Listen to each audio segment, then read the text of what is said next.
రాజు ఏం చేస్తావు ఇప్పుడు వీటితోటి దోసకాయలతోటి? అయితే ఇప్పుడు వీటిని తెంపుకొచ్చినాం.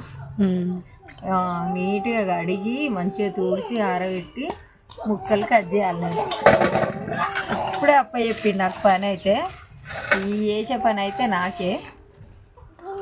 ఎంత బాగున్నాయి చూడండి. ఇవేం కాయలు అనుకుంటారా? తెలియని వాళ్ళ కోసం మాత్రం చెప్తున్నా. బుడమ దోసకాయలు అనమాట ఇవి. ఓ పచ్చడి కోసం అయితే తీసుకొచ్చినాం. 10 కేజీలు తెచ్చినాం. ఇంకా మీకు ఎవరికైనా బుడమ దోసకాయల పచ్చడి కావాలా ఆర్డర్ పెట్టుకోండి. మా పిల్లలు అయితే అస్సలు వీడియో తీయనిస్తలేరు. దగ్గర మేము చేసే పచ్చళ్ళ కంటే వీటికి ఎక్కువ ఉన్నదనమాట. ఎక్కువ మంది తీసుకుంటారు.